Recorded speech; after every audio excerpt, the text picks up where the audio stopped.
Imagine being so wealthy that your fortune dwarfs even the richest modern billionaires, so powerful that governments are forced to rewrite laws just to restrain your influence, and so dominant that an entire industry bends to your will. This was the reality of John D. Rockefeller, a man whose wealth at its peak amounted to roughly 1.5% of the total economic output of the United States. A share that would translate to around $280 billion today, making him not only richer than Jeff Bezos or any contemporary titan of industry, but arguably the wealthiest individual in modern history. And the secret behind this astonishing accumulation of wealth lay in a single company, Standard Oil, which at its height controlled nearly 90% of America's oil refineries and pipelines at a time when demand for oil was exploding and fueling the industrial transformation of the nation. And while most wealthy families historically see only about 10% of their fortune survive into the third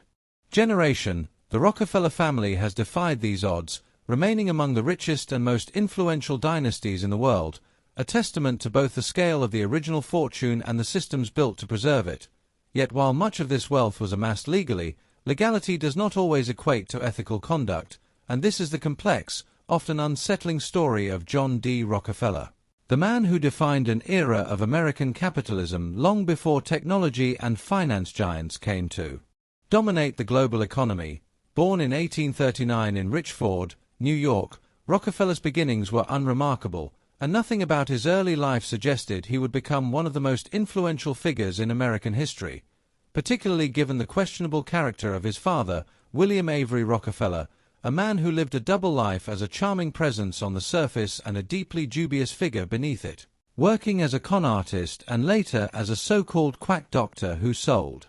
homemade medicines of questionable efficacy, all while carefully cultivating an image of prosperity through fine clothing and polished manners, and rumors even circulated that he was involved in criminal activities such as horse stealing, creating an environment of instability and moral ambiguity that shaped young John's worldview, as the family moved frequently until finally settling in Cleveland, Ohio, in 1857, where William purchased a comfortable house and unintentionally placed his son in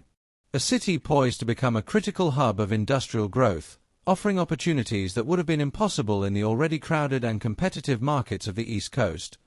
Growing up, John lived a simple, rural life, attending school only part of the year and spending the rest of his time working on farms, chopping wood, tending animals, and performing chores that instilled discipline, patience, and a strong work ethic. And while he was intelligent, he was also quiet, reserved, and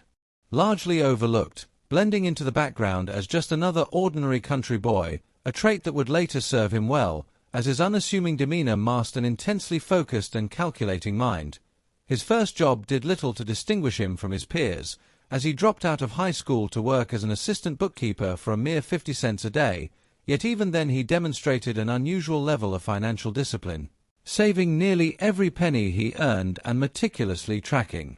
his expenses. And when the time came to take his first entrepreneurial leap, he combined his modest savings with a loan from his father, despite William's unreliability, and in 1859, at just 20 years old, Rockefeller co-founded a commodities brokerage firm called Rockefeller & Clark, trading produce and petroleum products at precisely the moment when America's oil industry was beginning its meteoric rise, and Cleveland's proximity to the Pennsylvania oil fields, combined with its strong transportation networks, made it an ideal base for refining and distribution. By 1863, the firm had generated enough capital to open its own oil refinery, a milestone that marked Rockefeller's true entry into the oil business. And while this could have been the beginning of a heartwarming tale of partnership and shared success, the reality was far harsher, as Rockefeller quickly revealed a ruthless streak,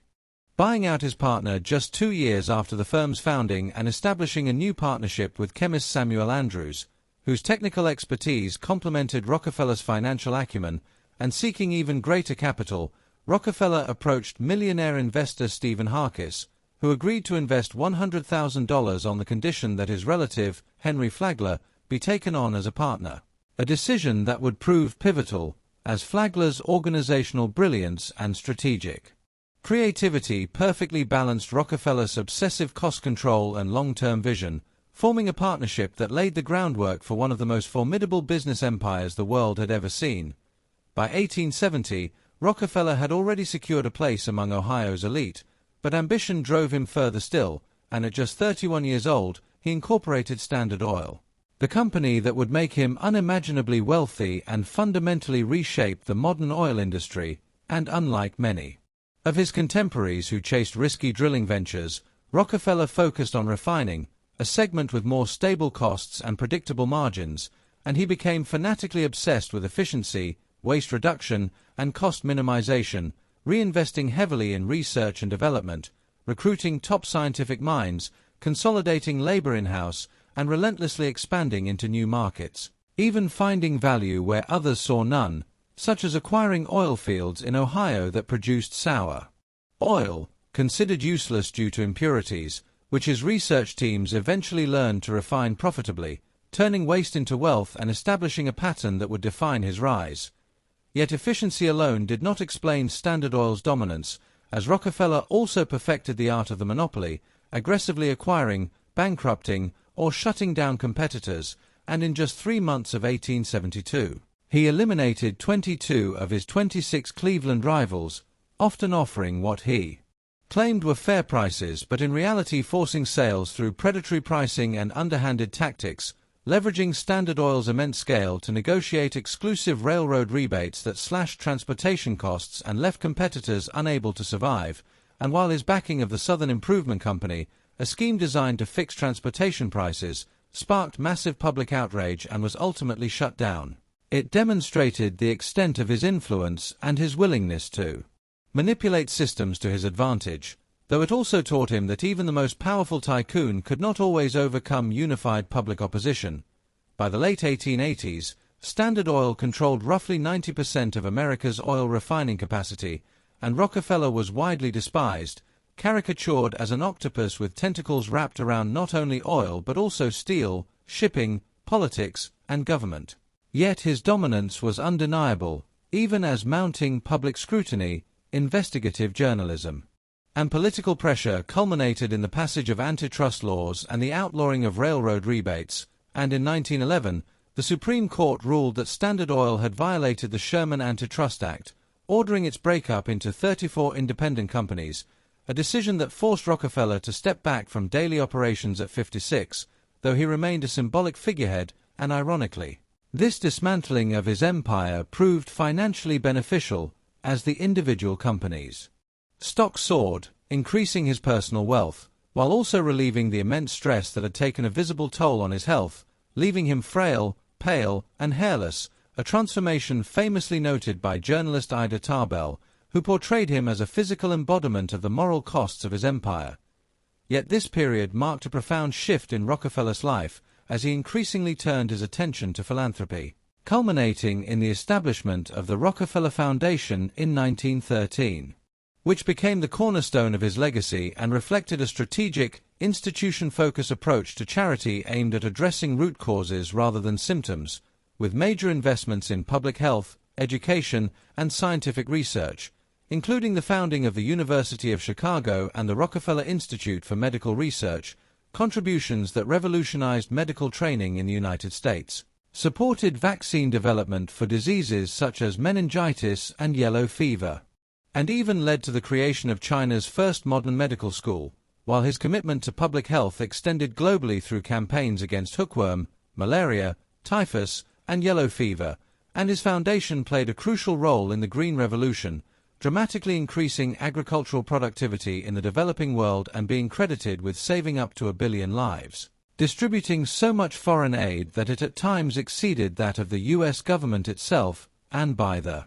time of his death, Rockefeller had given away the vast majority of his fortune, leaving an estate of just $26 million despite having been worth nearly $900 million in 1912, a fact that underscores the scale of his philanthropic ambitions while also inviting skepticism about his motives, as critics argue that tax advantages, reputation management, and political influence were deeply intertwined with his generosity, particularly given the Rockefeller Foundation's role in shaping global policies and aligning with U.S. foreign interests, such as countering communism in post-war France and influencing economic and educational systems abroad, and even today, the Rockefeller family remains a powerful force, with a combined net worth estimated at over $10 billion,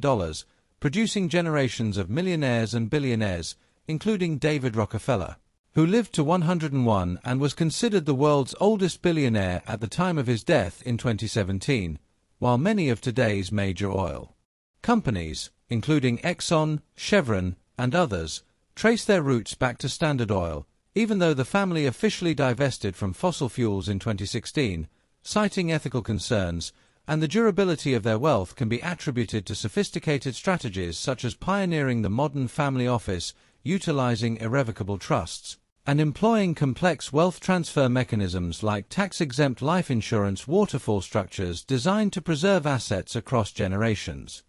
While their influence has extended deeply into American politics, with family members serving as senators, governors, and power brokers for decades, and critics continue to argue that their philanthropic endeavors often blur the line between altruism and self-preservation, placing foundation affiliates within international institutions to shape agendas and access elite networks, sometimes at the expense of democratic accountability. Yet despite these controversies, the tangible benefits of Rockefeller's philanthropy in education, science, and public health are undeniable, leaving behind a legacy that embodies both the darkest excesses and the most transformative possibilities of American capitalism,